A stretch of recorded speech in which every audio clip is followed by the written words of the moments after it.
that it's 6 o'clock, I'm going to go ahead and get our meeting called to order. If Becky will do roll call, please.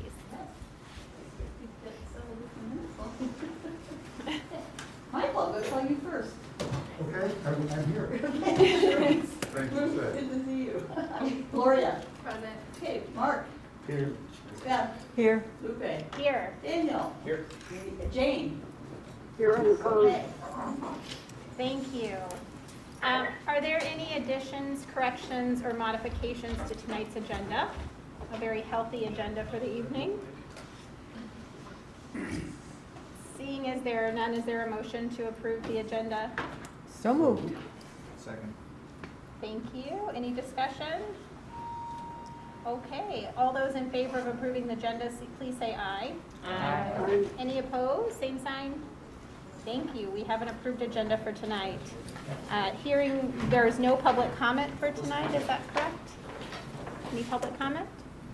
Okay. We are going to move on, but before we get started in our formal agenda, I wanted to take a minute just to express our sympathy and our condolences to our colleague, Barbara Bennett, and to the entire Bennett family. The passing of Scott Bennett is a tremendous loss to our library and to our community. I'm going to turn it over to Beth for a couple more personal words.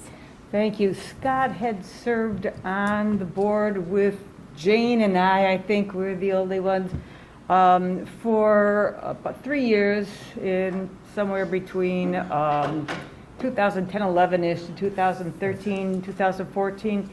And he was the most wonderful board colleague that you could ever ask for. He was deeply engaged. He really followed library law, library politics. And for those who don't know, Scott was a lawyer, and he was on the board at a particularly difficult time of transition for this Urbana library.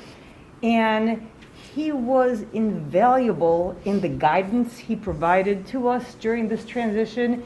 And I know when we'd come to these meetings and there were a lot of difficult discussions we had to have, I personally always felt very good that Scott was on the board to use his wisdom and his kindness and his compassion to help us step through the difficult transition time. And I think we all came out better people, a better board, and a better library for that.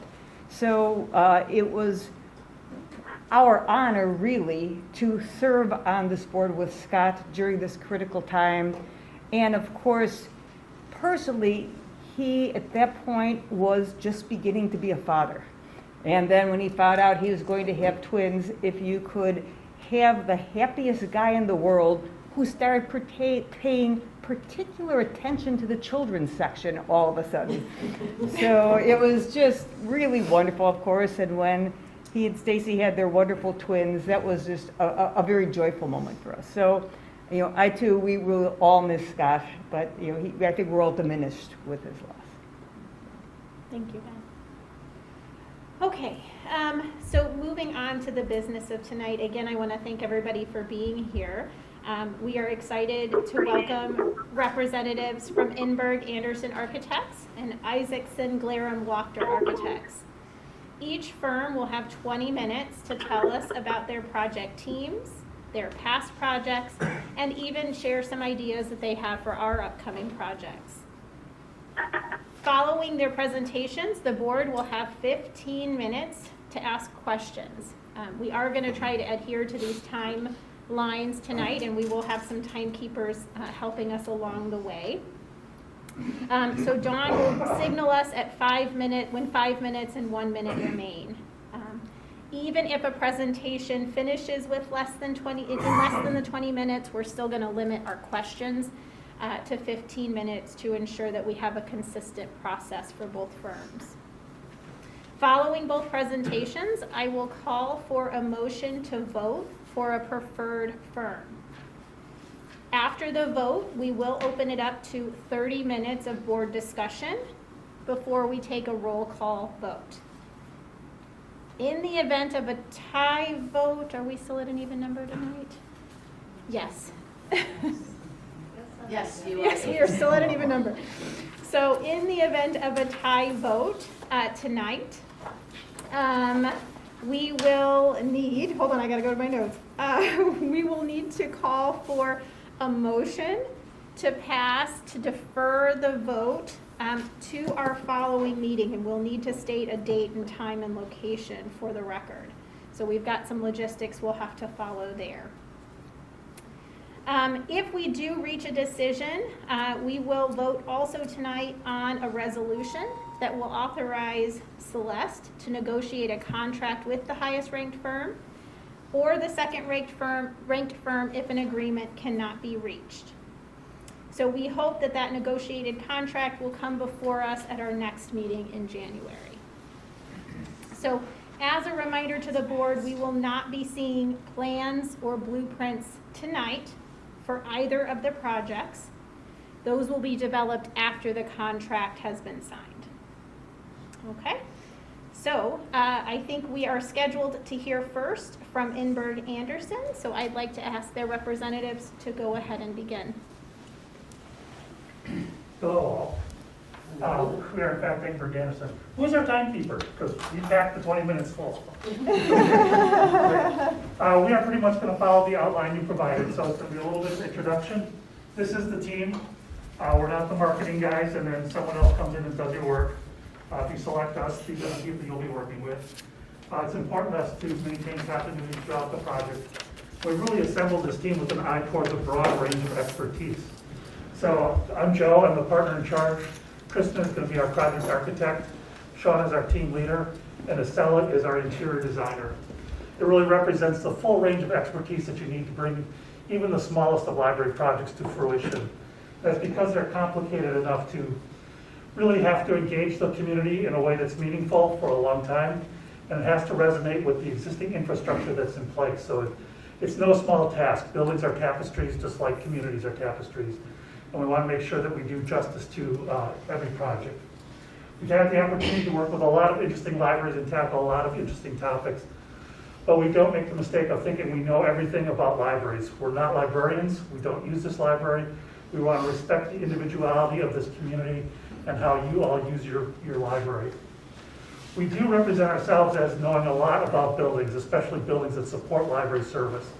And we think about them in that really broad context. So while you're focused on a few pieces of your existing building, we want to make sure that whatever investment you make in those spaces can stand the test of time.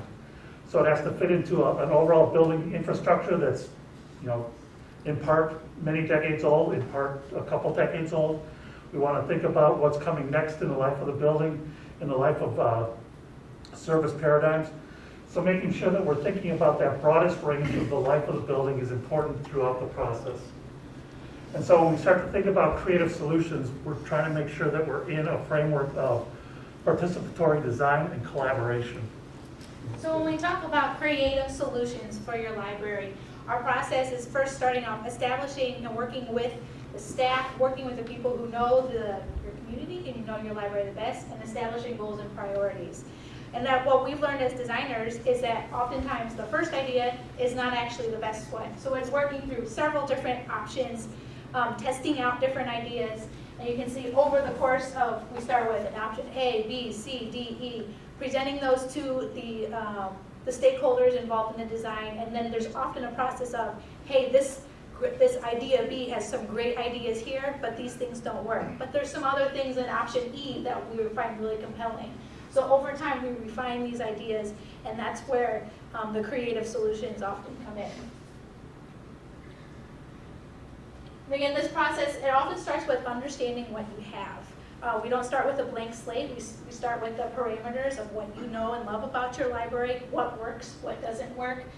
So this is an example of Barrington Area Library, starting with an analysis of what exactly is there, all the different patron experiences, what are staff experiences, and working with those together to start to develop new ideas. How can we test what is the nature of the patron experience? What is the nature of the staff workflows? How can we modify these, tweak these to get them to be more synergetic and working together for a refined concept? So again, this is Barrington. On the left, what was prior to the renovation, I think similar to what you have upstairs, a very long service desk. So this process involved a lot of conversations about what is the patron experience, what do staff need for them to do their processes, what is the engagement point of patron to staff. And so then final conclusion of a more refined service points, adjustable height desks, these kind of elements, bringing them together. Again, also Barrington, bringing in a lot of different concepts up front. What is the patron experience? What do they see first? How are they engaging with the library, with the materials? As another example, this is Palatine Public Library. So on the top image is their, what was prior to the renovation. Again, the very long service desk. Part of the renovation was actually not focused on the lobby area here. We brought in some finishes. And as part of this, there was an opportunity to reconfigure existing pieces of furniture as a cost savings option. But what that really allowed for the library to do is to test out different ideas and ways of engaging patrons. What is this different experience? So we separated some of these pieces, oriented them towards the entry point, the idea of like a front-facing person facing someone entering the library. And now we're continuing to work on them with them now that they've lived in the space for a little bit, understanding even further what works for them, what doesn't work, bringing in new furniture and tying in what we previously started with, refining those ideas and bringing a more complete idea. And the similar idea, these same concepts apply to completely different types of architecture. And this is Joliet Public Library. This is a historic portion of the, designed by Daniel Burnham. So bringing in these same concepts of how the patrons engage with staff, service points, but having them in a setting that works with the original building architecture. You asked a little bit about disagreements, and that's one that kind of flummoxes us. We don't have a philosophy of we know better than anybody. The simple fact is good ideas can come from everyone, and our process is really focused on collaboration. And because it's inherently participatory, there's a few times, I really can't think of anything where we're philosophically on different pages. We do have obligations to you to bring our experience. We have to keep you from doing anything that would be illegal. I don't think that would ever be your intent. But ultimately, this is your building, and because the process is so interactive, there's a pretty clear understanding of what you're trying to achieve and our role in helping you achieve it. So that expertise that we can bring to the table is always in service of your greater goals. So kind of underlying philosophical disagreements about what the nature of library service ought to be or how it gets delivered in Urbana, those are things that just don't really occur. So, from a standpoint of, I would really like something totally different or out on the bleeding edge, or I've got a long-standing tradition of an architectural or aesthetic style here or methodology of delivering service. Those are things that are important to us, and we respect those from the get-go. So kind of thinking about a potential disagreement is really pretty challenging. We're more likely to have disagreements with contractors over the cost of things and whether or not they're met the quality standards established by our documents, but we're very willing to be advocates on your behalf throughout that process. As part of the whole design process, we always look at the flexibility and functionality of all the spaces created. In particular, we like to look at what a program space or a large multi-purpose space will Oh, I'm it's sorry. done. Sorry.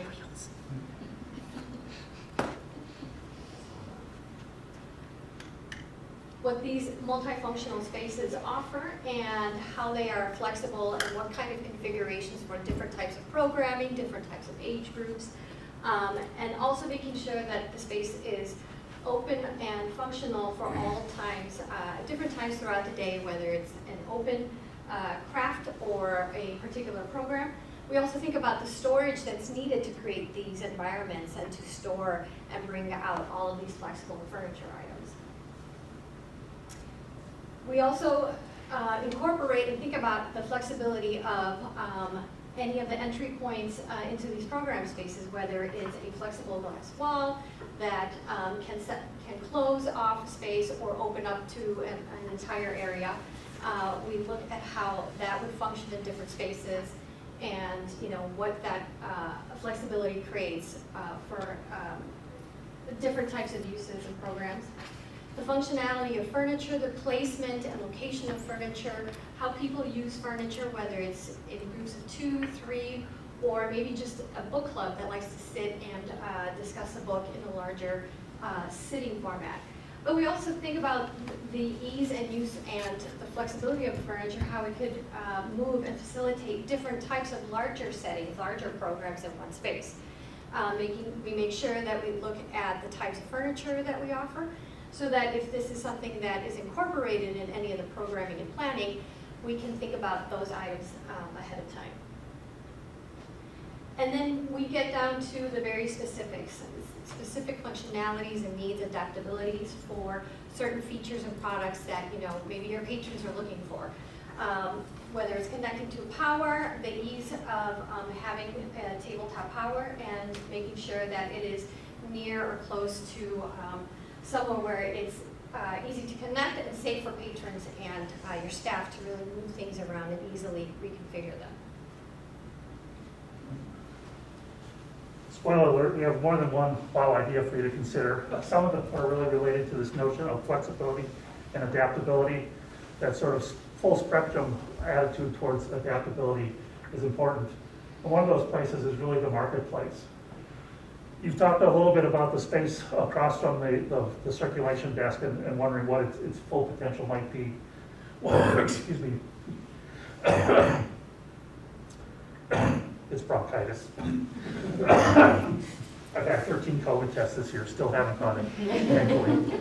But the idea is to think about prime real estate in a way that maximizes people's engagement with the library. And one notion might be to extend this notion of presenting a featured collection to presenting pieces of all of the collections in a way that highlights not only the latest and greatest, newest materials, but also things that might be relevant, topical, kind of in some way tangential to a featured author or a featured topic, something seasonal, and present them in ways that really make it easy for people to engage the collection. I think one of the roles of the library beyond fulfillment is discovery and a little bit of discernment. You're in an excellent position to help people decide what might be relevant to them. You've done a fantastic job of curating a wide and deep collection. There's got to be ways to bring pieces of that up to the front and sort of remind people of what's here that might not be on the current bestseller list. And the role of a marketplace really could be to remind people of all of that depth of resource that's been assembled. In a community like this, the print collection represents an amazing asset, and we would think that that's an opportunity for you to really entice people to pick up something they wouldn't otherwise find. And this notion of a marketplace and the face-out display and really promoting discovery, almost daring someone to not find something of interest could be a role for that first space in the building. The other opportunity in the building we think excuse me, might be active learning. So I know when I toured your space, we talked a little bit about the main entry of the building, and then we walked down here and took a look at the program space down here and different ways that we could think about that. I'm going to tie in a little bit with what Acela said, but flexibility is going to be one of our key topics here. Making sure that a space can be used throughout the day. There's different times of day where you have different people come in and use it, and you have different programs that target different audiences. So making sure a space, the valuable real estate in your building, is being used effectively is part of what we want to talk about with you through the process. Active learning to us is a way of maybe expanding engagement to the community, understanding what your community needs might be, how do we reinvigorate current patrons, how do we entice new patrons to the library, how can we expand the idea of learning, because we understand that everyone learns a little bit differently. And how can we bring that next step out to the community and engage different people throughout the process, throughout their day. We understand this is a balance. There's a balance between collections, between meeting spaces, sitting, reading, program, staff spaces. All of these things need to coexist together. And our hope is that we're finding that kind of sweet spot right in the middle where a space can be very active throughout the day.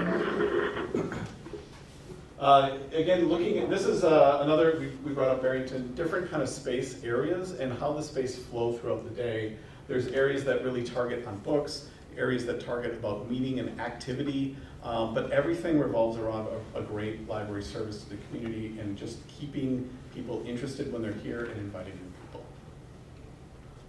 Each of these spaces do have different needs, and these needs, like I said, could change throughout the day if the spaces are used differently. But how do we organize what's in there between active and more contemplative, or basically loud versus quiet, group versus individual? These spaces get used very differently by different people, and it's all about kind of figuring out the right balance. As you're going to hear a lot about collaboration, balance, and flexibility from us, because we feel that those are the keys to success as we move forward. When you think about active learning, there are a lot of active learning devices out there. Those are not traditional, and we have to talk about the space needs of each of them. Some of them require different levels of interaction between parents and kids. Some require a lot more interaction between staff and the people that they're serving. And understanding that ultimately the idea of active learning is to improve skills, relate back to community needs. Like, we put things in there for a purpose. They're intended to be learning opportunities for people. With that, we've done several different of these interactive learning, and we've come up with kind of a chart where you can spend a lot of money.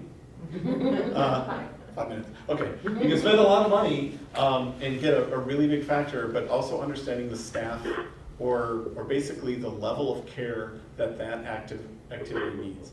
So they're all across the spectrum. You can spend a lot of money and have very little, or you can spend a lot of money and have a lot, and the vice versa. You can spend a very little amount of money, but have a very tremendous amount of staff requirement to not only maintain it, clean it, and kind of curate it throughout the day. So again, finding the balance between what is needed or desired in your community, what works with the staff, and what works with the building.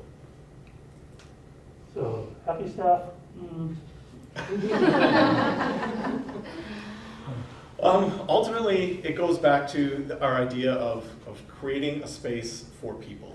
That's what we do. We're not here to create space for basically books or anything like that. People come in to use the library. They get things from the library. They receive services from the library. It's really about the people.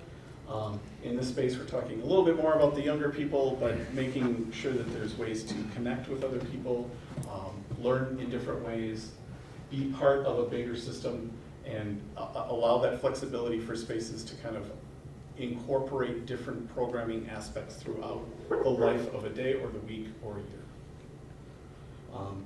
We like to end with this slide because although it's important to understand the activities in these different spaces, we do also want to remember that a lot of the children's spaces are encouraging young readers.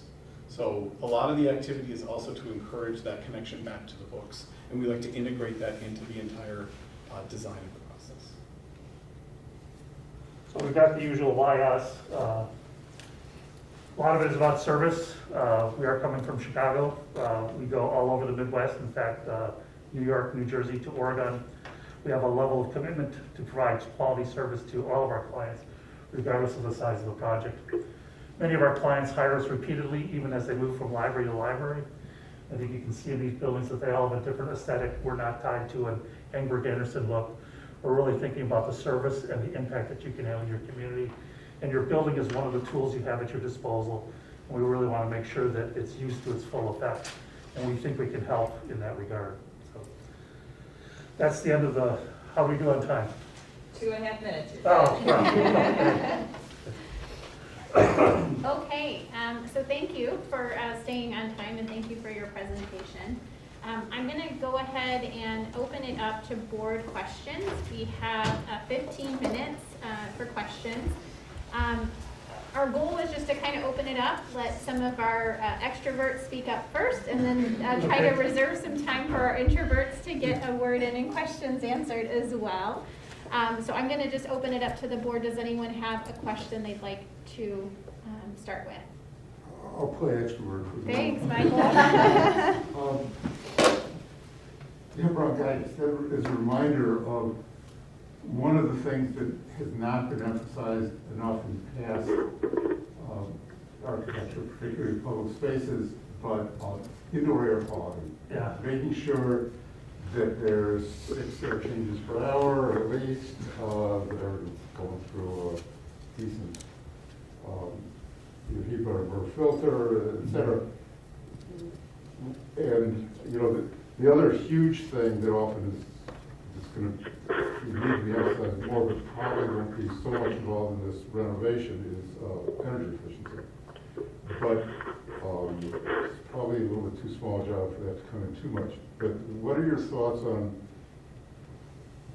how you deal with what looks like it's going to be a long-term issue with air quality? Yeah, So- right.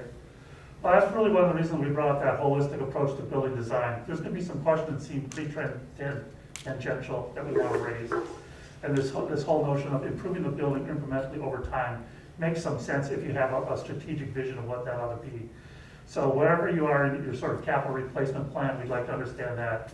Leverage each of these projects to make improvements as you go along.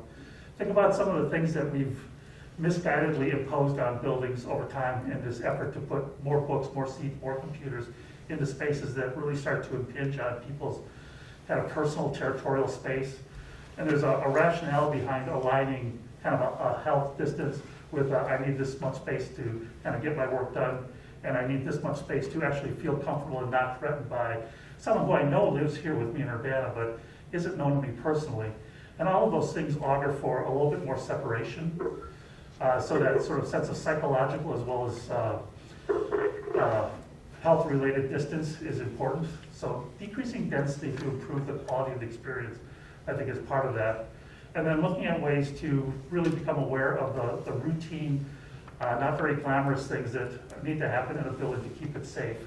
So selection of materials to be viral resistant, but thinking about maintenance, long-term cleaning strategies, cleaning filters, upgrading filters, really thinking about the nature of the number of exchanges and what kind of trade-off is acceptable in terms of energy consumption. Is it worth investing in more efficient head-end equipment to offset the desire to bring in more fresh air and having to condition it?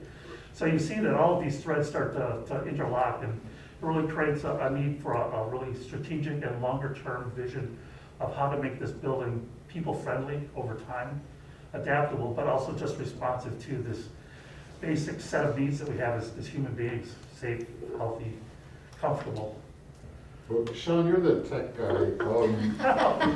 Any more specifics? Well, we've had the opportunity to work with a lot of libraries, and we have a select group of engineers, a variety of engineers that we work with that also understand public space. So we typically use them throughout our process, and they understand the needs of, for example, if we're doing a teen space, a few more air changes in that room might be needed. Just saying, I don't know, if you have a teenager, I do. Never enough. So that we really rely on them, and we bring them in as one of the team members. We bring them to meetings with the owner, and we talk through that.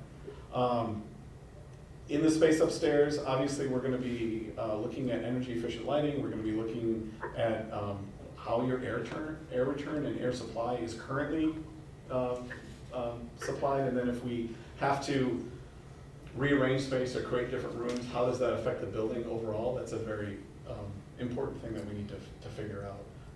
But material selection, I mean, as Joe said, material selection, bringing you along on the process. I mean, we feel like a lot of our job here is to provide you information.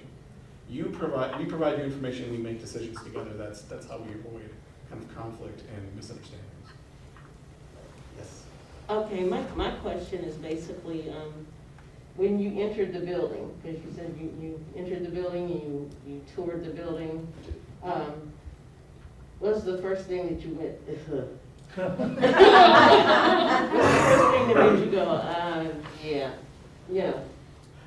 In the nicest way possible. I think it was clear to see that your staff space is doing double duty. It's not only being the first thing that's presented, not the first thing, but right behind your desk. Mm-hmm. But I work in an office. Offices get messy over time. Offices need to be cleaned. But that's the kind of, that's what you're kind of relaying to the public is a workroom. That's kind of what they see. So I think that was the part where I was like, well, it's a very well kept, very tidy workroom, but you're looking into a workroom rather than kind of experiencing some of the library services that should be more prevalent. And my other question, I'm just going to give you two. So in looking at that space, did you immediately have ideas as to what you could do? Did you think they should be more closed off or opened up more, or what did you think? Well, I had the opportunity to speak with a couple of your staff members, and I think what we've seen a lot in Barrington, one of the reasons we showed Barrington there is right behind there is a glass wall. You probably don't remember the image, but that was their staff space, and people could see into it, these big glass windows. And I think that created a kind of a challenge for staff. So my first kind of impression was, how do we allow the staff to do their job more effectively and then provide better service to your patrons? And I think one of the challenges would be, as you have a long desk, where do you go along the desk? Where's the primary location? Maybe you're giving people too many options. If you have a much smaller desk with 2 people, you're really kind of telling people where to go, and then that real estate can be recaptured for a lot more, like Joe was saying, marketplace collections, service opportunities for the public. So I think that was, my first impression was how do we make it better for the staff, which will in turn make it better for the patrons. Okay. I'm going to pause for a second because I just want to make sure we capture Jane on the phone, and then I'll open it back up to the rest of the board. Jane, did you have any questions? Not right now, no. Thank you. Okay. Any other questions from the board? We've got about 10 more minutes, just under. You mentioned. Go ahead, Sorry. Jim. Go on. You'd mentioned kind of querying the community for their needs and what they want for the space. How do you go about that? Is that basically through talking with local librarians and staff here and finding out about their own interactions with them, or are you going forth and gathering that data on your own in some way? I think relying on the staff's knowledge of the community is the first step. You live in the building all day, every day. You've had years of interactions with them. You've seen kind of how behaviors change based on things that you've tried. So we definitely don't want to overlook that. And if you've got specific ideas in mind that seem to warrant testing, I think that can be appropriate. I think there's probably a difference in the level of engagement you might want to consider between something like the circulation desk and what to do with the storytime room or the area of children. That can be anything from engaging local school groups, going to schools, engaging the end users, meeting people at story times, doing a variety of design ideas and posting them on a website and soliciting input from people who need to run off right after story time because nap time is coming up and you don't mess with nap time. So the range of tools available is pretty broad, and I think it would be tailored to the user groups that you're trying to really address their needs. And so staff would be different, public at the CERT desk might be different, and then children's would be different. Thinking about your perennial users, we like to think about people that aren't using your services now and maybe why. I don't know if any of these projects directly could contribute to new participants in library service, but thinking through that, these are always opportunities to leverage the trust that you have in the community and extend your presence. And that engagement, I think, is always welcome. I'd like to kind of go along the security line, but not as much in the health and safety, but more in physical security. Yeah. So we want this to be a very welcoming community space. We now have a variety of assets. We have a lot of tech now, different computers, very important. We don't have a huge staff. So how do you balance keeping the assets secure, keeping the staff not having to be policing, and keeping a welcoming feeling? So how do you incorporate that into your design? Probably a multifaceted approach. One is this notion that passive security does a lot of good for you. And so avoiding areas of the building that seem unsupervised, underutilized, unwatched is part of that. So thinking about destinations that we can create that draw people and move people through the building as a way to increase passive security. Thinking about the technological aspects about placing cameras and making sure people know that there is someone keeping an eye on, or at least that perception. Making sure that everybody has a clear sense of where exits are. I think there's a code minimum number of exits that are required to meet things like fire codes.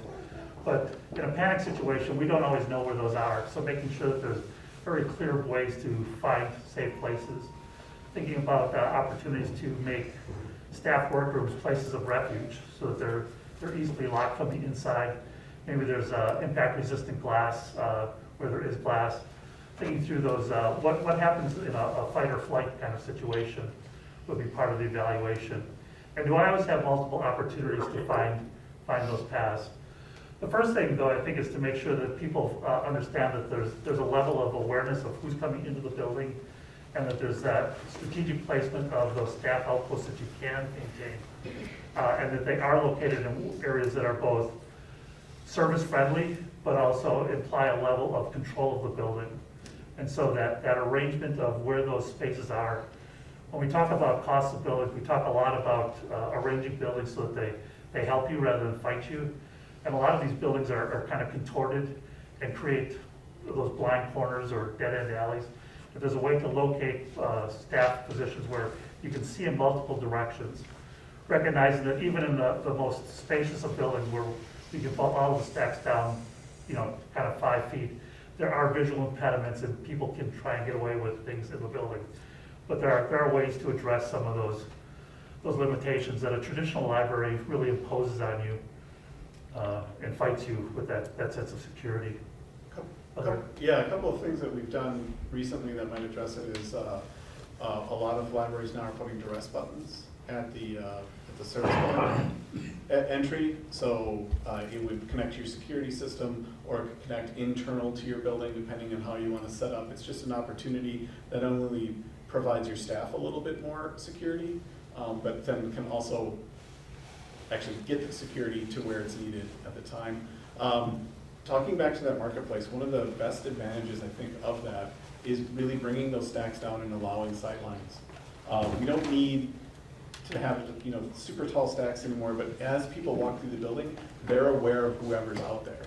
So kind of that passive nature of as you're browsing, you see other people and you're not in kind of a hallway where you only have 2 exits here.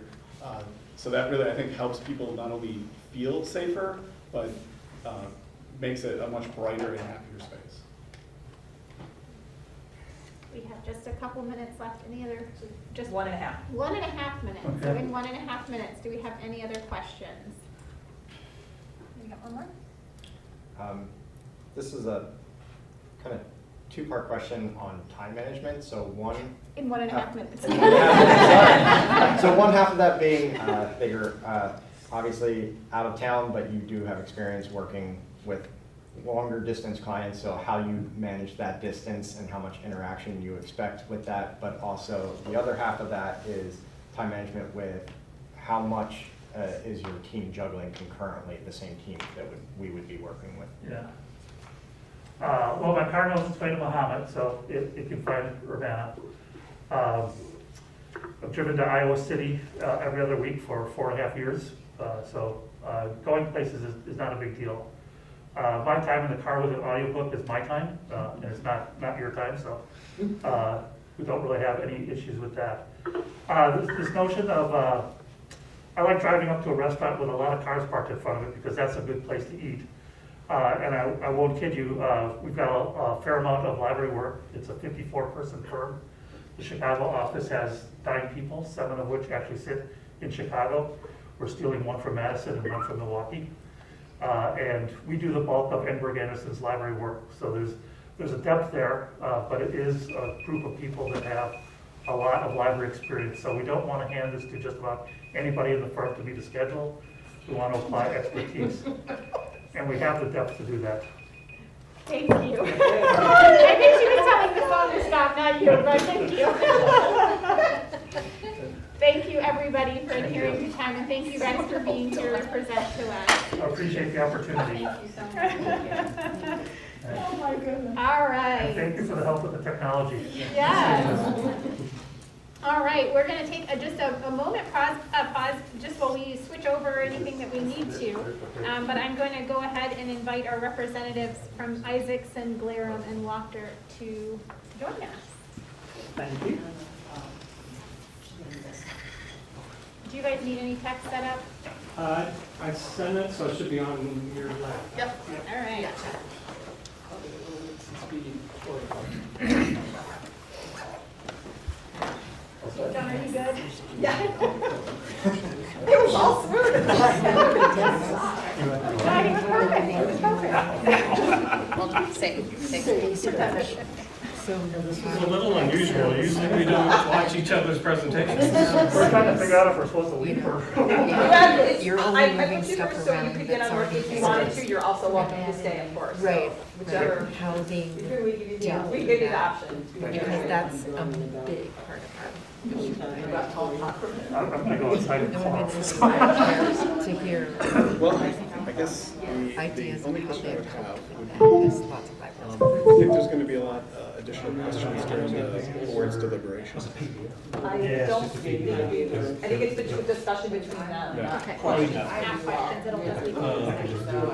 We wanted to make it a fair process. Well, then I wish you good luck. Yeah. Thank you. Safe travel. All right, thank you so much. Good luck. Thank you. Thank you. Nice to see you. Yeah. Because everything else is going to dealt up. Thank you. Karen. I think everything's going to go through. I'm just curious to see. Just so you know. Miss your time.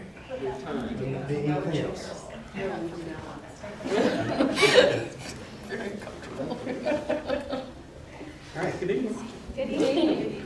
Thanks for having us. We are Isaac Singler and Wachter LLC, doing business as IGW Architecture. We would be the lead firm. We do architecture, interior, and project management. I'm Scott Wachter with Isaac Singler and Wachter. Riley Glarum is my partner. He's kind of semi-retired, but he still does a lot of work with us on programming and preliminary planning for various projects. Cynthia Gillum would be the project architect on this project. She was going to be here tonight, but she fell off a ladder and hurt her ankle, so I told her to stay home. So. And, Christina Mooney is our CAD specialist, does a lot of the 3D modeling for us. And then we have other support people, but those would be the main people involved in the project. We would also have our mechanical electrical consulting engineers, GHR Incorporated. They were the engineers for the original building here. And Lucas McGill would be the principal in charge. John Meerdink is a mechanical engineer. Casey Sedek is plumbing engineer, and Gary Gator is another electrical engineer. We also probably don't need it for these projects, but we also still work with TGRWA engineers, structural engineers out of Chicago. They were the engineers for this project as well. We are not, library specialists. We are local architects. We have a very diversified practice. So on projects like this, we would probably work with a library consultant. We worked with Fred Schliff on the original building. And we have, again, probably not for these projects, but local civil engineer, Burns Clancy and Associates, who worked with us on this project as well. That's kind of our project team. We're an Urbana firm, as I mentioned, established in 1967, just right over here. If you remember the Jake's house, that's where our firm started out. Unfortunately, it didn't make the move when we built this, but we do programming and master planning. Up on the left there is a master plan we did for Cunningham Children's Home. We've since delivered most of that master plan. We built 3 new buildings for them and have remodeled most of their other buildings on campus. We do, probably our majority of our work is renovation and additions. Champaign County Courthouse, that was a large addition, and then renovation of the existing building, and then we renovated the clock tower to add that back to its original. And then Illinois Terminal, we also do new buildings. And we also do interior design work. That's the library at Clark Lindsay Village. We did an addition there and then fitted out that space with shelving and furniture. As I mentioned, we do a lot of renovation work. These are just a few examples here. Memorial Stadium, we worked with a sports consultant on that project. Worked on the west and added the North Stadium as well. And of course, Urbana Free Library. And on the bottom left is Parkland. We did a fine arts addition and a black box at Parkland. And on the right is Community Blood Services, which is now Impact Life. Did an addition and total renovation of that building for them. Get a few other examples of our renovation and repair work. Urbana Country Club did a complete re-image of that facility for Shad Khan. We've worked with Urbana School District for more than 40 years. Yankee Ridge Elementary School, we did an addition and complete remodeling of that facility, as well as Urbana Middle School. And we worked quite a bit with Urbana, City of Urbana. That's an older project, but that's the Urbana City Complex. Now, if you remember that originally, it was 3 separate buildings with no windows. And we combined them all into one single building for both police, fire, and city administration. There's a couple examples that kind of relate to your question on the kind of difficulties in design. This was a 1987 library edition, and they connected it to the old boiler building here, which was at a lower level. And when we got there, there was kind of a ramp coming right down the middle. And that was the only access to that space. It was kind of awkward. We came down the ramp kind of into the middle of the space. So the concept we came up with was to raise the floor height all the way around. So we actually connected it to the existing library and then had some stairs and seating area kind of leading down here. The students have nicknamed it the den. So it's kind of a small, intimate space. It's used for study space as well as meetings and student clubs in there. And part of our challenge with schools is they basically have 2 staff members. So trying to keep sight lines and supervision of that space is a real challenge. You can see here we've gone away from the full height stacks.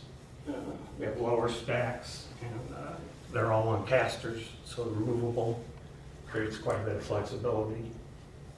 And we relocated the circulation desk here to more central point so that you can see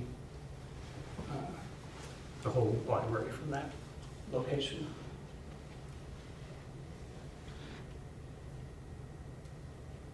Similar project here at Centennial High School.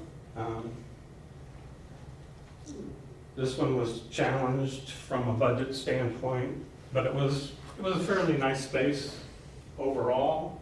It was just cluttered, old vinyl tile, single pane windows, and old computer terminals throughout that space. So we basically cleaned that all out. We had a lot of cost involved in new fire sprinklers, all new HVAC systems. We added underfloor raceway for power and data to provide that flexibility for that space. Another idea here was they had old computer labs behind the library. So we changed those out to small group rooms with glass opening onto the space. They've kind of changed, all the kids now get a Chromebook, so kind of went away from all the built-in computer labs and fixed stations.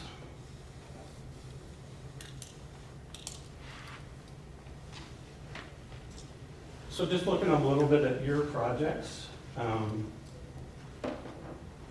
Megan's room, this is all wood construction, so that can all come out. It's not a big problem. And as far as circulation, this is all really just furniture, other than the circulation desk itself. So I think we really have a lot of flexibility. We can open up basically that whole space. And we can work with you on what we want to do with those spaces then. And just one idea for like maybe Megan's room would be a learning stair condition where we provide some seating as well as stairs to move between those levels.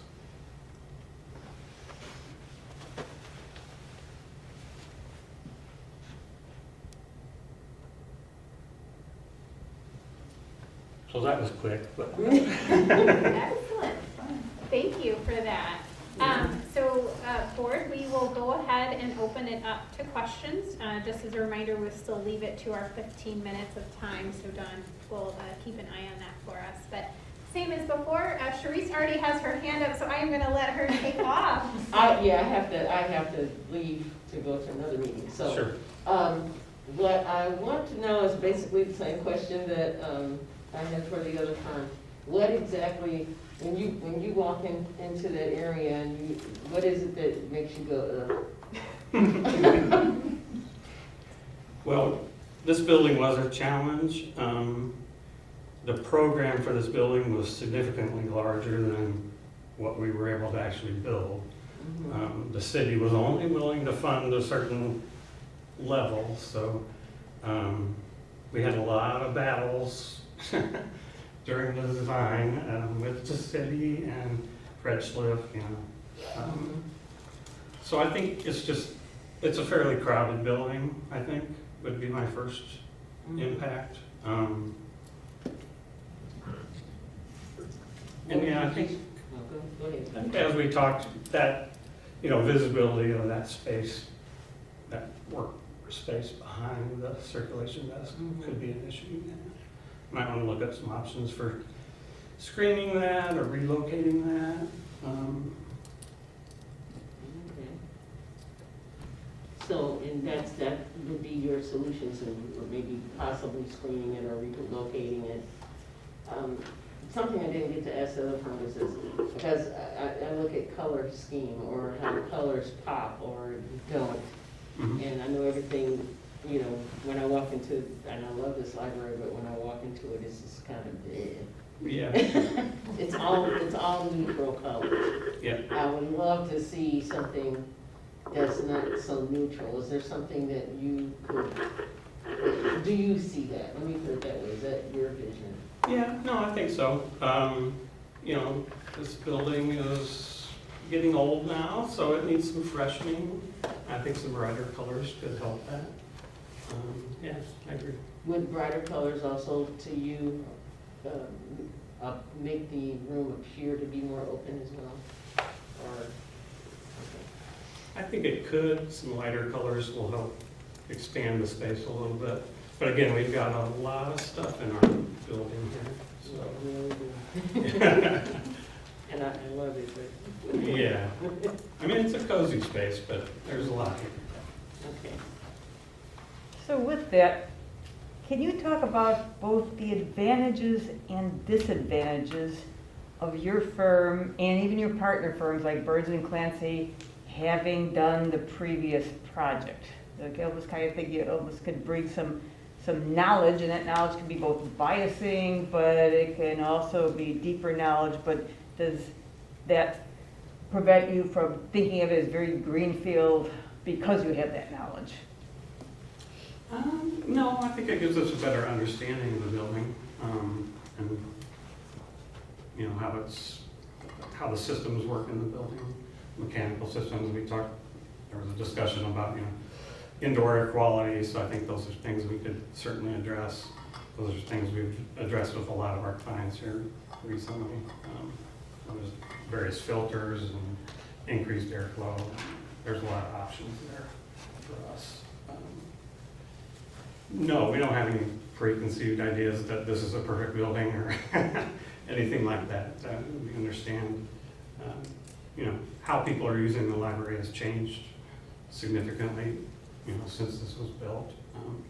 So yeah, I think we don't have any preconceived notions. So I don't see that as an issue. I mean, we are close, you know, a block away. I think there's some advantages there to us. Michael? So again, basically the same question as with the other guys. So indoor air quality is already, you know, a huge issue that we didn't think about that much a few years ago. Your list of engineers, consultants, basically didn't look like you have anybody specializes in, you know, sort of cutting edge energy efficiency or indoor air quality. Do you have anybody that you, in mind, that you could sort of hook up with on that? Actually, we've done quite a bit of work like that with GHR engineers. Okay. They're very good at that. And we've looked at, particularly with the schools, looked at a lot of options for indoor air quality, as well as, you know, grants and funding available to facilitate those kind of things. Because there is a lot of that available currently. So, yeah, I think they're very good at that. We have worked with, there's a couple of control agencies that we've worked with. Same way, they'll help with the indoor air quality as well as look at grant opportunities and rebates, particularly from Ameren. So. Questions? Dan? Since, as you noted, you're not necessarily a library specialist, and previously you had used a consultant for that, how do you go about choosing that consultant, and would you incorporate more than one? I think we would be very interested. We didn't select one yet, because that would be something we'd like to do with you, to do that. Like I said, we've worked with Fred Schliff in the past, but there are quite a bit of options there for library consultants, as well as other, you know, interior design consultants or mechanical, electrical consultants, as we've talked. And we've been very successful at doing that. Because we're a local architect, you know, it helps to bring in somebody with that national knowledge, and really that's all they do is, you know, libraries or courthouses or whatever it is. So it's pretty common for us to work with those type of people. I'm going to pause for just a second and check in with Jane. Jane, do you have any questions? No, I have no questions at this point. All right, thanks. All right, we've got a few more minutes left. Any other questions from the board? Maybe the same one that, I can't remember who asked before, workload for your firm right now, and how do you balance your current workload with this project? We're actually looking for work right now. We've had the two high schools just finished up, Centennial last year, Central this year. We've got Thomas Paine addition and remodeling that's under construction right now. So yeah, we're certainly available and anxious to get started on projects. Anything else? Okay. Thank you very much. Thank you to the board. Yeah, thanks for the opportunity. Appreciate it. Thank you. Okay, thank you everybody for being mindful of time and staying on time. That is extremely helpful as we get through the rest of our agenda tonight. So according to the agenda, we're going to move on to some of our other items, and we'll come back to to discussion regarding the architect selection when we get down to item. Okay. So while we have our quorum and everything still intact, we are going to move on to our action items and consent agenda. Would anyone like to separate any of the items on the consent agenda tonight? Okay, hearing none, I'm going to read off the list and then I'll ask for a motion to approve the consent agenda. So we have the board meeting minutes for November 8th, 2022. Payroll November 18th, 2022, $111,326.32.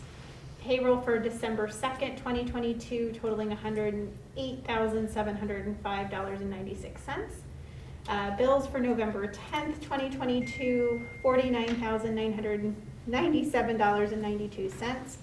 Bills for November 17th, 2022, $31,135.37. Bills for November 23rd, item A, totaling $4,513.78. Bills for November 23rd, item B, totaling $2,630.18.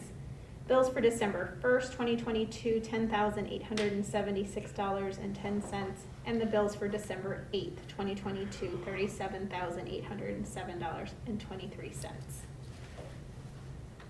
Is there a motion to approve the consent agenda? Move consent agenda.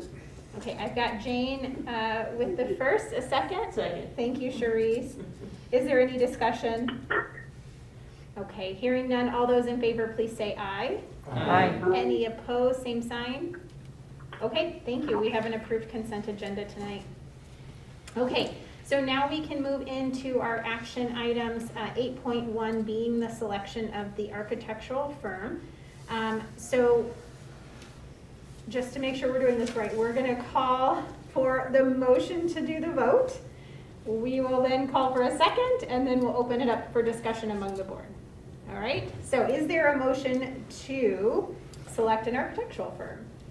So moved. Second. Thank you, okay. Now, we are gonna limit this to 30-minute discussion, so we have till just about 7:30. So I will go ahead and open it to discussion.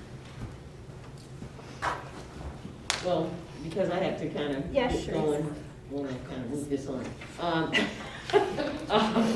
Basically, I know the Chicago firm, they had really great bells and whistles, and they do this library specialist kind of thing. I did like them, but I also like the simplicity, to be honest, because of the simple fact that IGW is local. They've done work here before. They're also open to changing the environment. They're open to, and they realize that I got the feeling, just because he seemed to come with a little bit of a schematic, as you know, this is what we could do with Megan's room, this is what we could do with this area. I kind of, being a Banner girl, go toward the local.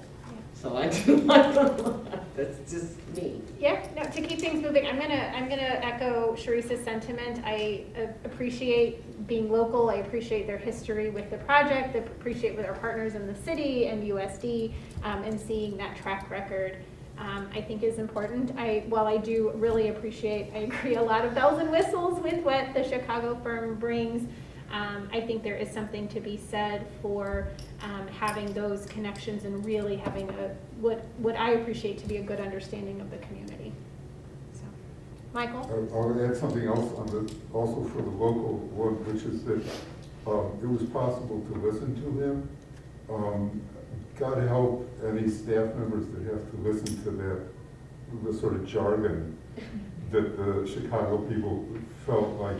You know, they're probably completely sensible people, but they felt the obligation to talk in that sort of vague, jargony way, and I think it would probably be easier to live with this guy for the staff. Any comments, discussion, questions? I'm turning to you only because I keep looking over this way and I don't want to ignore you. I sense you and feel you over here. No, I appreciate that. I will say I have a little bit of dissent there just because I felt exactly the same way when I first looked at these and I read through this the other day. I was totally on the same page as everyone else with that. I appreciate the local angle of it, but the history with the building and the convenience of having somebody that we know and they're right there. As I've thought about it a little more over time though, and it had nothing to do with their presentation, just to clarify, but I started, appreciating a little bit more, having that deeper pool of knowledge that is very specific to libraries, that is, you're not going to be getting all of your ideas from a single individual.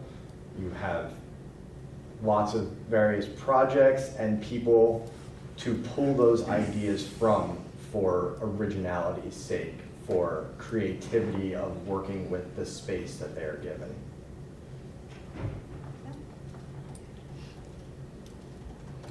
I'm similarly kind of torn. I think there's clearly benefits in both directions. I love that the first one has kind of that deep pool of knowledge. In their briefing, it said that this would be like, maybe we would be their 300th program or library that they've worked on before. And so that's really, really deep and extensive experience that they're bringing, and that could be great if we're also potentially considering them down the line for the building program. If this is like a very discrete project that like we want to accomplish particular things that maybe aren't immediately anchored to the building program, I think IGW would be really terrific because of the context that they have already in the community. I love investing not only in the community, but in Urbana specifically, and I love that all the different examples that he gave were really honoring like the vibe and like of the courthouse and of what we would want, I think, at the library. So I don't know that.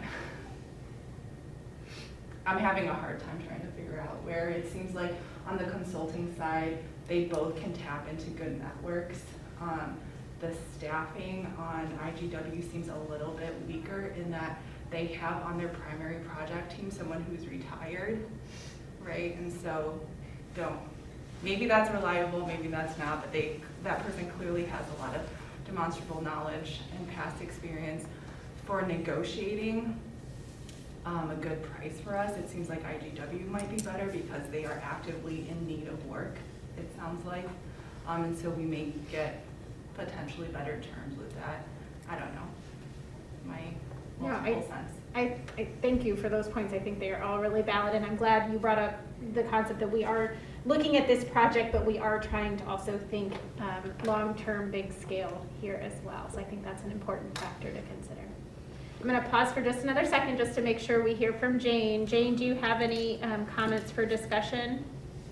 Well, I basically second what people said. I was here during the renovation when they were the architects, and they were very responsive to us and other people who had questions on the staff. And I also know from people who were on the county board when they did the courthouse renovation, they were very pleased with their responsiveness and the fact that they were local. They still have a local office. Thank you, Jane. Those factors, the fact that they kind of know the community a little bit already. Thanks, Jane. Okay. Who else wants to speak up? Mark? Mark, any thoughts? I kind of like the local guy. But if we talking about when we gonna have to do this again, will the local organization still be viable? So I don't know what's the plan for 20 years from now. Will we have to do another renovation or upgrade or move the library or whatever? I think if that's the direction, then the Chicago firm may be the better choice. But if this is a one-off kind of deal, then the local will be the better choice. And it's funny, because to me, the biggest gap in the knowledge I have is the budget. You know, it all comes down to the budget. I think the Chicago firm would do better with a larger budget. I think their most recent projects are in fairly well-to-do suburbs of Chicago. Both Palatine and Barrington especially have very good supportive tax bases. And so, you know, if you look at the buildings, it's just a different level than we have here in Urbana. And so I think IGW is probably a little more aligned to our budget realities. So that would make me think that they would probably be a little more responsive to the needs that we have and be able to maybe strike that balance a little bit more. I loved the energy that the Chicago firm brought. I love the fact that these two projects they just did in Barrington and Palatine were pretty much recently completed, so they're thinking about libraries right in the here and now and how they really do need to be community spaces. And so I like that experience that they were bringing to their design thinking. And so my struggle is with the aspirational designs that I think each firm might have for us and which aspirations can better meet our budget reality. So, if I'm being realistic, probably our budget reality would map better to the local firm, IGW. I'll make another argument for IGW just along the budget lines, also our timeline. This is something that we want to get moving pretty quickly. And I think both firms, you know, responded that they were ready to take this on, but working locally with someone who, you know, very honestly told us they're ready to go and looking for work would help us support a very quick timeline as well. It may also feed back into ease of raising money. I mean, we don't know quite how much money we'll raise. Actually, I talked to somebody earlier today who said, oh yeah, emphasizing upgrading air quality might be a good thing for raising money, and having a local firm do it might also be a good thing for raising money. So. Sure, good selling point. Other thoughts? We have time for discussion, but we also know that we're losing some of our board members to other meetings, so I want to give ample time for any other discussion. Otherwise, yep, Gloria? I don't know if this is kosher or appropriate in a board discussion. Or can we hear from staff? If not, that's totally okay. I don't know. I have a great grandpa who was a rabbi, so I'll declare it kosher. Well, I was going to ask something. So I know Dawn did the reference check, so I don't know if there's anything that we can share or hear. I honestly, I don't know what the protocol would be. Any thoughts? I don't either. I can just share what I learned, which is completely factual. I asked for 3 references from each. I heard back from 5 of the 6. And they were unequivocally positive for both. The references who were from Engberg Anderson, they were all 3 long-term relationships with the libraries. They had established for a particular project, and they had just kept doing different projects over a course of years, multiple years. I think over 20, at least with some of them.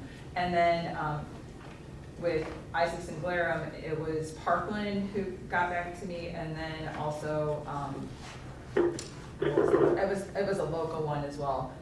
The school district did not get back to me, but again, it was another long-term relationship where they did multiple projects for them, and they all said they were both were responsive, and they were happy to continue the relationship with both. So I couldn't even say that one got better references than the other. They were all very positive, which made us feel good bringing them to you all, Yes. knowing that whatever choice was made, that the clients that they provided to us have been happy, so.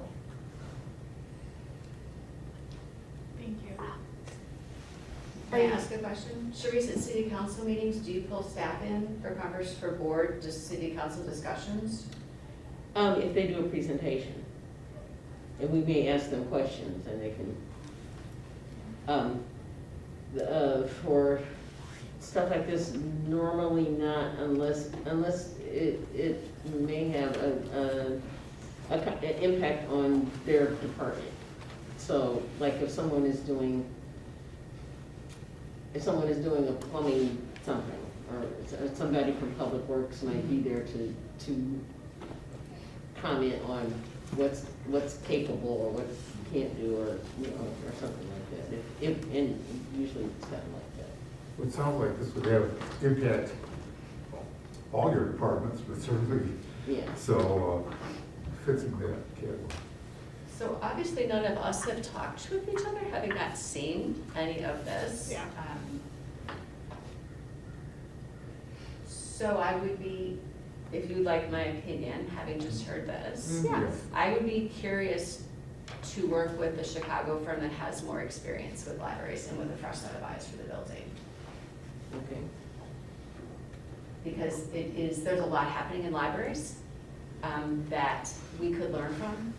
And having different people come on staff at different points in time, they've already brought different and new ideas that we hadn't thought of before because of, this is the way we've done it, for example. Mm-hmm. So that would be a thing that I would definitely have you consider, the expertise and fresh ideas to help inspire us. Do you think a consultant would do the same thing though with IGW? I don't know who the consultants would be in order to do that. And we're currently working with Fred with the building program. Mm-hmm. But that's a different, he's also got a different look at libraries that is more the way Fred looks at libraries. More Which we than- love. We- but we- they're we- all- and we it's were, more yeah. traditional. Absolutely. Lots about flexibility, but we are interested in Fred's ideas and we have those. And so we're interested in other people's ideas as well. Speaking from, the we is the royal we. So Yes. not speaking from my colleagues. No, I think that's important input. And then the question of is this a phase thing we're doing, short-term versus long-term? I thought that was a good point bringing up. I think that would help the thinking as well. So if you hire a firm now and we have a strong working relationship, it is possible that that could blend into other projects. It is also that you could, if we do this project, these two things, that when we have other work, you could choose to go out and interview again. So whichever firm you choose, if we feel like we would want a different experience, you have the opportunity to go out again. Do we have any kind of estimate as to what one firm would cost as opposed to another firm, the other one, like the Chicago versus the Urbana? Is there an estimate? I mean, I know we have We a don't, budget. to answer your question. So, yeah, so my next question is, do they have an idea of how much it would cost for them to do a particular, to do this job? Did we get any kind of estimates from them at all? That's not the process that we're going through. We do a request for qualifications, is looking for firms that have the qualifications to meet our needs, and then you negotiate price. Okay. And so, because cost seems to keep coming up as a sticking point there, my understanding of the way that the process works is if you were to go with the firm and then not like their price, weren't able to come to a negotiation with them over what you thought was fair for that work, you would then defer back to that second choice anyway, right? Right, if we can't come to terms, Good then we point. would go to the next. Yeah. How set in stone is that procedure? That is that governed by statute, or is it legal to sort of tell both of them, we haven't made up our mind, can you give us an estimate? I'm sorry, Is it is it legal to do a different procedure where instead of saying, okay, here's number one and here's number two, we say, let's ask them both for a price and then get an idea if that's a major factor. I don't know how to answer that, actually. So it's, it'd be different, I'm saying, it'd be a different procedure, but, maybe, given that they both seem pretty qualified, maybe it would make more sense, like, one of them is twice what the other is or something. It's a pretty big factor. I guess, so I think just to make sure I'm understanding what Michael's saying is, would it be prudent or allowable to open the negotiations with the firms simultaneously and bring two potential contracts to the board to evaluate? It's basically an RFP, request for proposal yeah, versus an I was gonna say, RFI, I request think for we're- information. that's what I think he's Yeah. asking, but yeah, we're just doing qualifications at this point. Yeah, I mean, given that we didn't know that they both, looked like they could do the job, it made sense to have had this, procedure that we outlined, because you don't want to get stuck with a junky firm that then, just because they kind of overbid. But given that we're sort of scratching our head, there's pluses and minuses on both sides, maybe it would make sense to switch procedures to, Except, I think they both are qualified. I think we're looking at, are they qualified?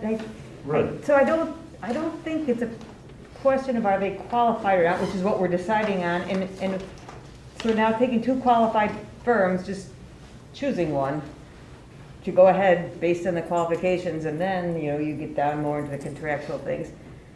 So I don't think, I'm not hearing a lot of doubt that either of them would not be able to do this. right, that's what I'm saying. Yeah. Given, ahead of time, you sort of don't know, you might find out, like, there's really only one, you want to just negotiate with them first. Which is why it's nice to have the option of just voting. But given that after the presentations and stuff, it's an overwhelming case either way, maybe we don't need that option of voting first and saying negotiate with them first. Maybe it makes sense to switch to a different procedure where we say, what's your price? Because if it's a lot different, we couldn't make up our mind anyway. Why not go with the price? You don't want, what I'm saying, you don't want to be stuck with the price if it gives you somebody you don't want to work with. Well, But I think in the interest of time, I think we've already agreed upon the process, because that was brought before the board in our last meeting, so we agreed upon the process we were gonna follow. And know that we're not, we will bring, the contract will come before the board next time. So this is just the initial process to have Celeste begin the negotiation process with the first firm that is voted upon by the board, and then we can reevaluate that and decide what happens next. Is that? I missed the first part of what you were saying. So that we were just gonna follow the process tonight that we had already outlined and agreed upon as far as how we would make the selection, and then move to start that negotiation as far as the contract as a second step. Right, 'cause if you don't like the contract that they bring to you, you Right. have Right. built into the process the Yeah. option to move to the other firm. To select another firm, so, okay? So does, before Sharice leaves, I think we've wrapped up our discussion, is there any last minute? Okay. Oh, go ahead, one more? Can I just make just a couple other real quick points? So going back from Dawn's comments with finding out from the references, one, I would just, for the Chicago firm, those long-term commitments with that same firm, going back to work with them again and again, clearly that says to me they had a good experience, and if they were felt they were getting cheated on a price, I don't think they would continue to do that. You had mentioned the timeline as well, and wanting to turn that around quickly and thinking that local might do that, and it very well may, but also on the flip side of that timeline, you're for Chicago Farm, you're talking about somebody that has recent work in that very specific area, and so I think you can turn that around just as quick.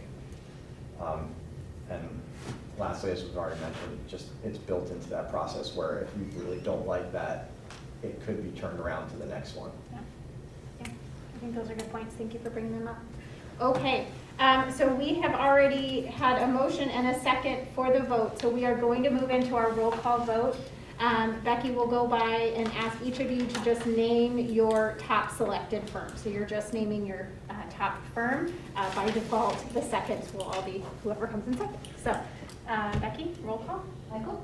They abstain, can't make up the mind. Sharice? IGW. Gloria? Ingberg Anderson. Mark? Ianberg Anderson. Beth? Yeah, I think with this discussion, Engberg. Lupe? Ingrid Anderson. Thank you for the discussion. Dan? Ingberg Anderson. Jane. Oh, Jane, I'm sorry. Jane?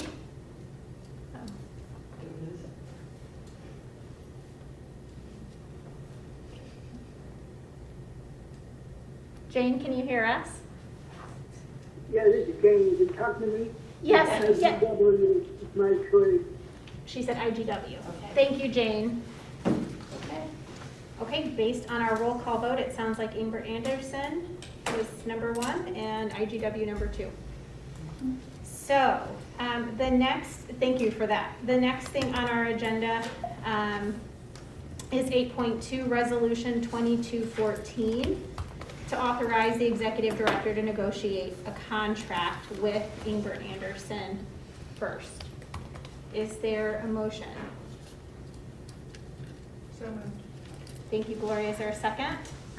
Second? All right, Dan, is there any discussion?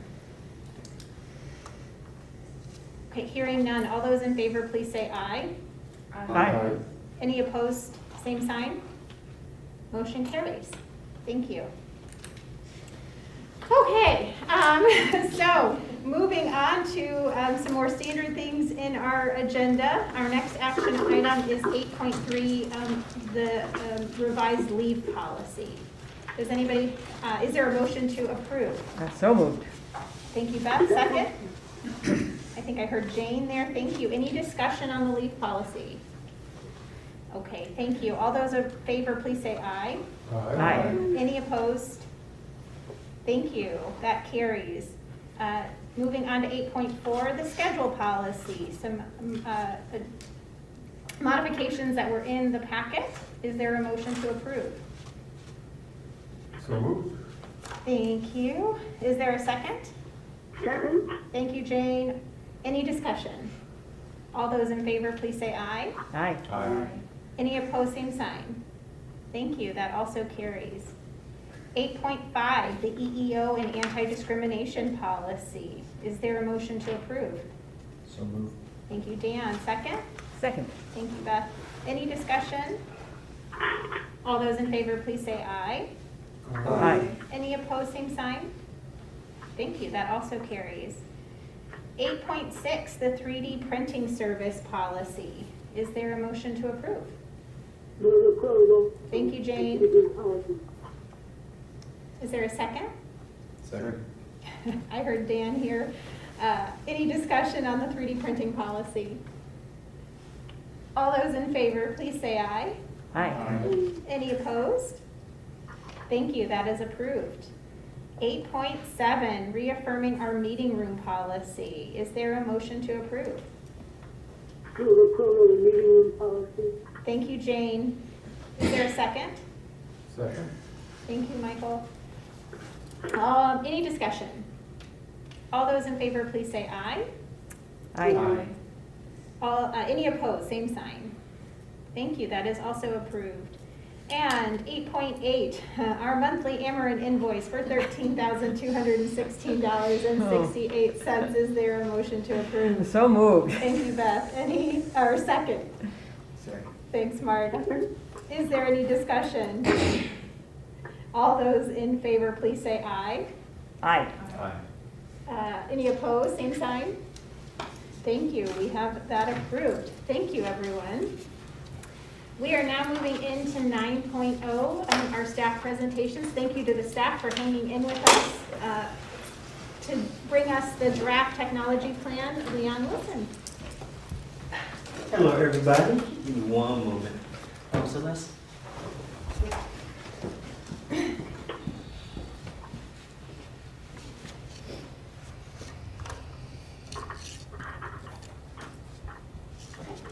Thank you.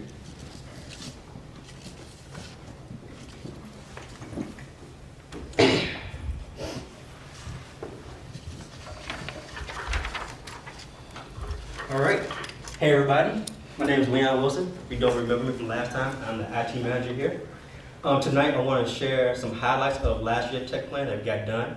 I want to share some highlights for what we plan to do next year. Excuse me for my phone, my notes.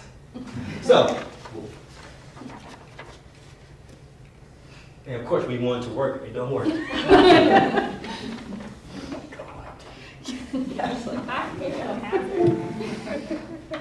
I swear I know how to do my job.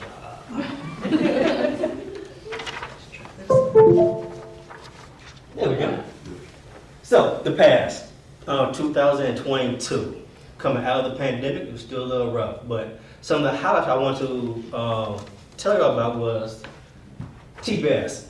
This year we went from Visualware to TBS, one of the greatest things we could do for the library and our patrons. Some of the highlights of migrating from this new service is mobile printing. Way easier for everybody. Send us an email, use our online portal, and people can print jobs way easier than before. Archives. Don, I hope you are liking the new scanners. I see people come in all the time to view film.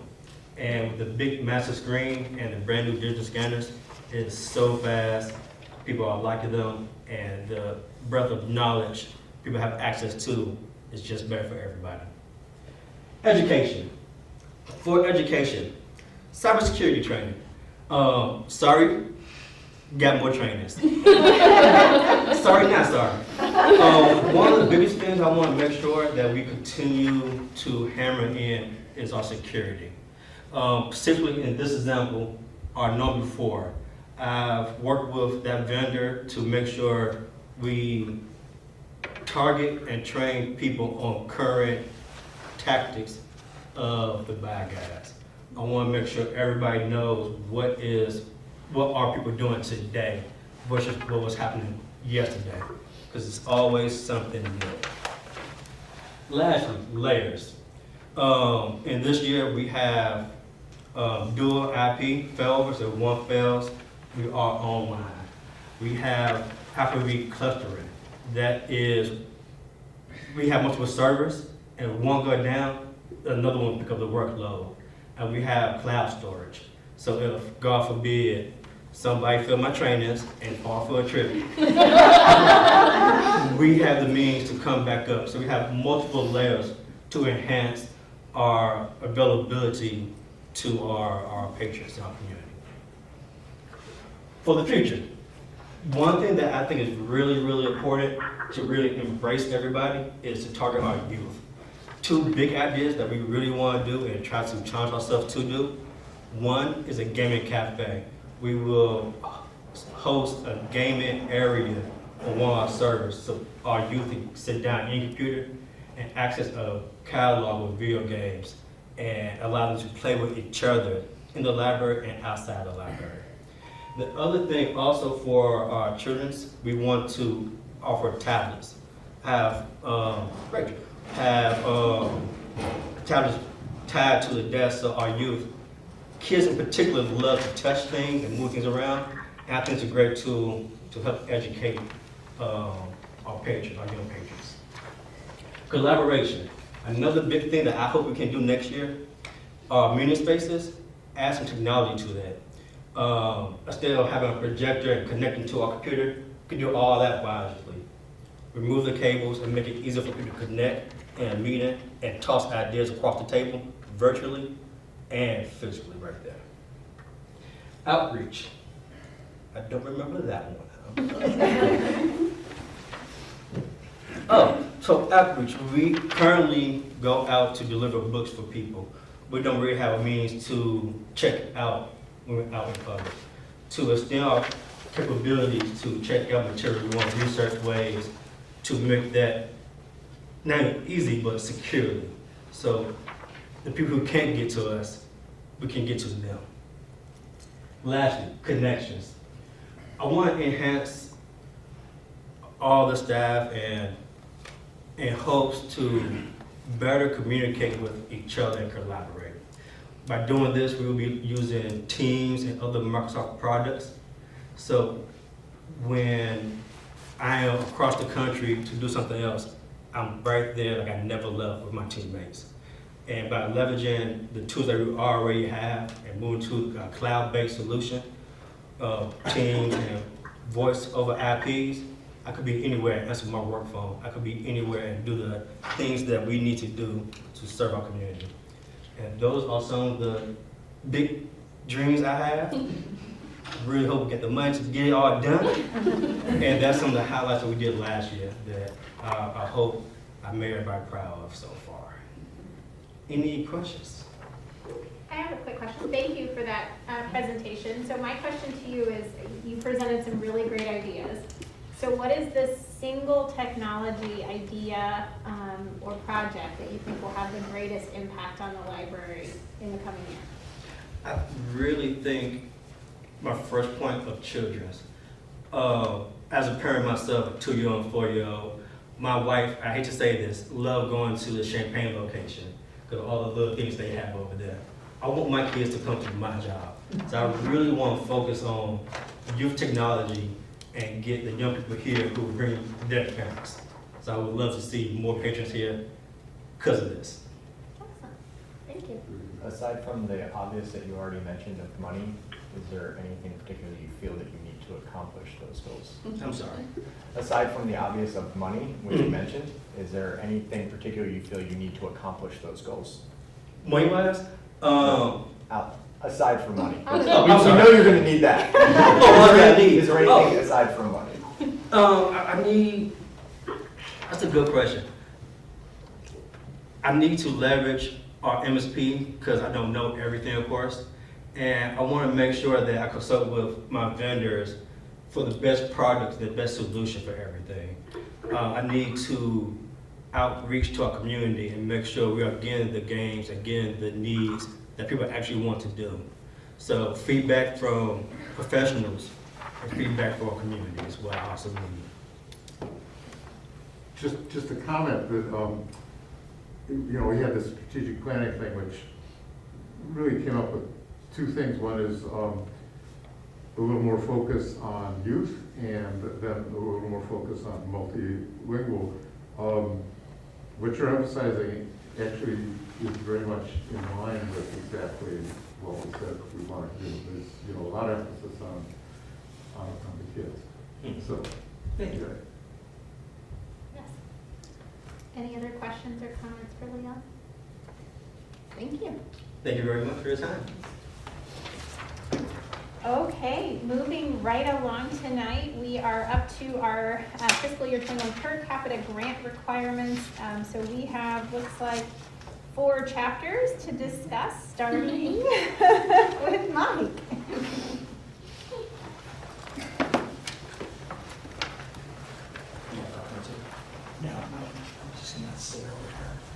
Hi, I'm Mike Hannon. I'm the facility manager. Old school, it's all written down. So I'm happy to announce that all the building infrastructure and maintenance standards are met for the library. Things like the mandated inspections we do, they're all up to date. Preventive maintenance are all up to date, such as boiler maintenance, elevators, etc. In addition, facilities have sent several contracts for you to approve, including the architect contract and our RFQ tonight. The Weber building demolition, the Tepper building mold remediation, and the custodial contract. In the coming months, we'll be sending a HVAC service agreement, a mechanical engineering agreement, or a RFP to replace one of the air handlers for air quality, painting and carpet service agreements, and we'll start implementing those as soon as we can, and employee parking lot. We're actually getting ready to bid that out in the next couple of weeks. I talked to the engineering company today. Lastly, the master plan. Once these are all in the works, I'll start on a master plan, incorporating what we have now and enhancing it to give us a better idea of what we have, how to budget for it, what replacements we need, etc. So that's about all I have. Do you have any questions? Yeah, I'll say one hit every now and then. We're gonna have to do some fairly major HVAC replacements. The amount we're paying for gas is now significant, and it's really frustrating to pay for it in spring and early fall when we don't need to heat the building. It's just because the air conditioner is cooling things down too much as it functions as a dehumidifier. And so, any thought of any way to ask HVAC people about doing a modern thing where when your building is not too hot, when it's actually too cold, putting the waste heat from the air conditioner back into the building rather than burning a bunch of gas to make up for all the heat that you're pumping out of the building. I forget the words they use for it, but it's a standard thing, but it develops from capital. The system we have has an economizer, so it uses outside air for cooling when the temperature is below 65. Okay. Yeah. And then. But it also uses reheats, which are gas. So, yeah. So. Well, I mean, you have to use reheats in the winter, but. Yeah, you do use them. Well, but in principle, well, I mean, you have to heat in the winter because it's correct, right. But when you're running the air conditioner, it's dumping a lot of heat out, and it's frustrating that we're actively dumping heat out and then got to burn gas to make up for what we just threw out. Right. And we don't have to throw that out but there's a capital. It uses that to make mixed air to meet mixed air temperature. Yeah. Yeah. Yeah. So with this mechanical engineer, we're planning on replacing the east air handler. Yes. And at that time, we'll discuss what kind of options there are. Okay, that's what I got. Yeah. Just want to make sure that the opportunity to do that didn't pass by, and even if there's some fairly big capital expense involved, if we can save a couple thousand a month in some months, then 10-year payback, you can see that we can. Okay. Anything else? While you're here with us tonight, I just wanted to say thank you for all the work you did on the RFQ to bring, help bring the architects and working with John. It was mainly Dawn, actually. I'm schmoozing my boss. Thank you, it's nice to have you. And I'm also the one that sends you the Ameren bill, sorry. All right. Moving on, Chapter 6, Safety. Donica, welcome back. I'm also old school, who's my favorite. So chapter 6, safety. It's mostly about building safety, lots of boring stuff, not as jazzy as Leon's presentation. The issue of library safety and security covers a wide range of concerns, from natural disasters to more serious incidents such as theft and assault. So we're talking about building safety mostly, but also people safety. The Urbana Free Library meets the safety standards put forth in this chapter. A few examples of how we meet the standards. The library has a floor plan. It shows entrances, exits, locations of emergency supplies, fire extinguishers, fire exits. We have an emergency manual. We also have a disaster plan, which prioritizes saving people over saving stuff, and then which stuff we salvage in order of importance for the library. So lucky for me, that starts in the archives, because those things can't be replaced as easily. Another way we meet the standards is to have a security camera usage policy. So you look at that every couple of years. We made some changes to it last year about which staff can access footage from our surveillance cameras. Some examples of how we're improving safety from a people safety standpoint, because I supervise our safety and volunteer coordinator position. We're working on scripts for staff members to use in difficult situations with patrons so that they can practice, and hopefully that practice leads to, muscle memory in the moment when they're dealing with challenging situations. Another thing that we're doing is creating a safety icon on the staff intranet to house all of these safety documents and scripts and instructions for staff, so that there's more of a place where all of that is consolidated. That's all I have. Does anyone have any questions? Any questions for Monica? All right, thank you. Thank you. And last but not least, chapter 13, we get to hear from Kirsten. Oh, Go. did I skip one? I'm sorry. It is. Chapter 8, we're going to hear from Gretchen on system member responsibilities and resources. Thank you. Okay. All right. Hi, everyone. I'm Gretchen. Oh, there we go. I'm the circulation manager here at the Urbana Free Library, and I'm just going to talk a little bit about how we meet the standards for system member responsibilities and resource sharing.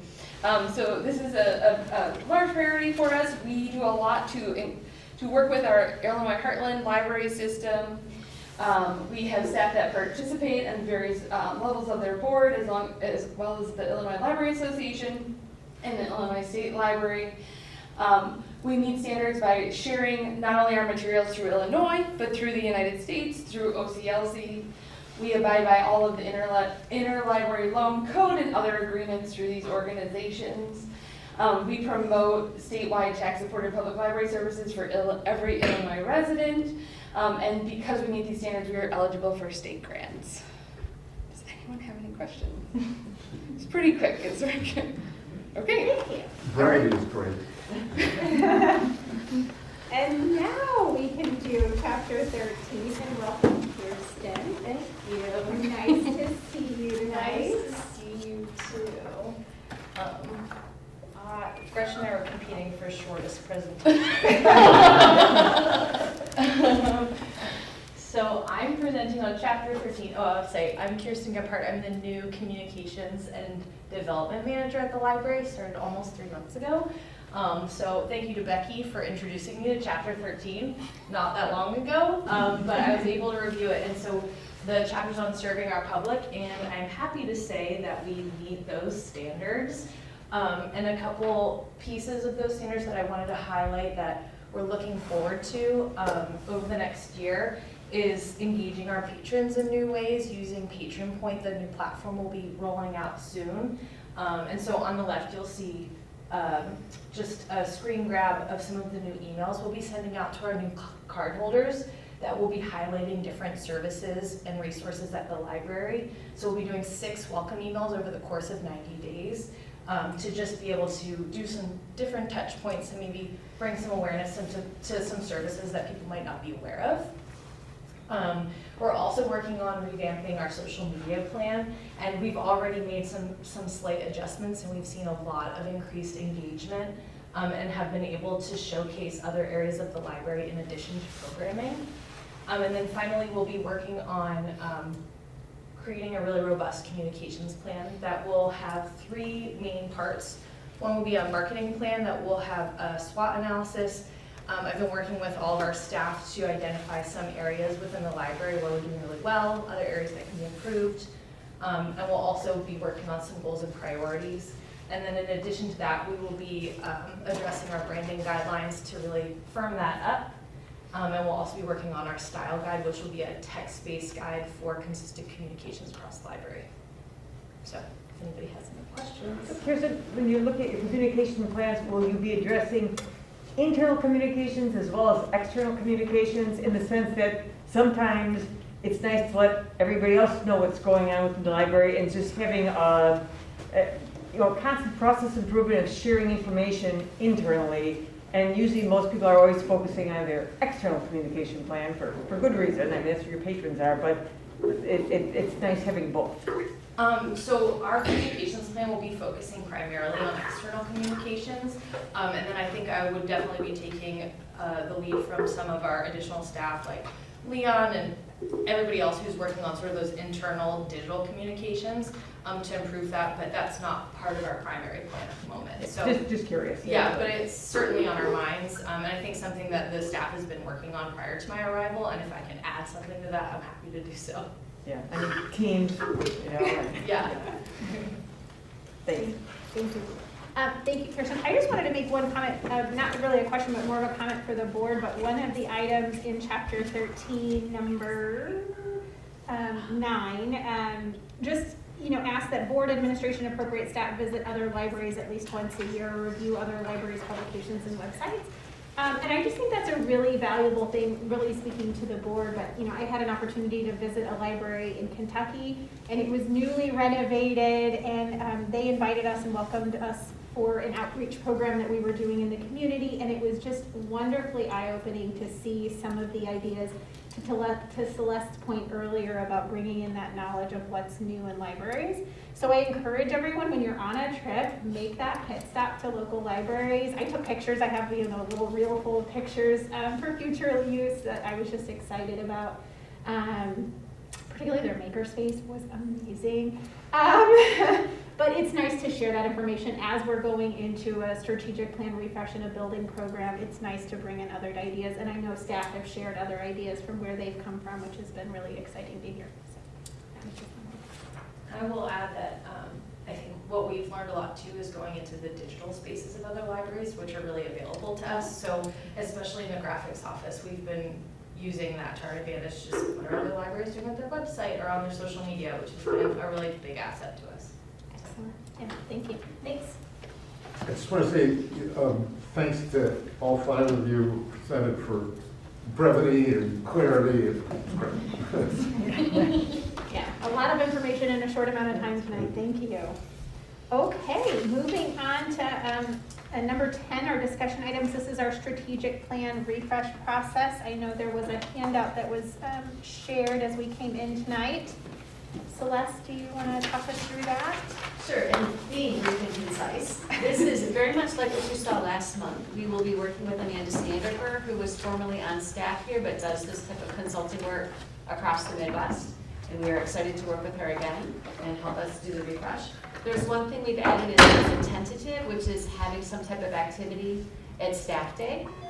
She thought it would be helpful that we talk with the planning team to see what type of interest there might be in activities, and the administration team will talk about some of the ideas she and I talked about today. So it is a quick turnaround with the timeline, but we think it is fairly realistic, and we want to make sure that we can get you a plan that you can really enjoy and feel good about to launch for July. So if this looks good to you all, then we will go ahead and go down the path in this direction. Does anybody have any questions or comments on the strategic planning process, or kind of where we're at or where we're headed, more importantly? Okay. Why? I mean, what, is there anything specific that we're trying to do here with this? Well, it expires, so the plan expires in June, and we need to either start fresh or refresh. And okay. People had said that they feel good about the plan. Oh, yeah, And that's so- why I was wondering, what, Yes. what are we doing here? Okay. We are going to give it a look over, but not reinvent the wheel. Okay. Yes, that was the exact words I was going to choose. Thank you.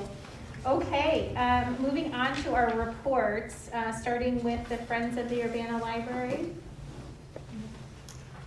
The Friends did had their thank you party. Instead of a regular meeting, I had a thank you party for people that help out with the book sales throughout the year just last week.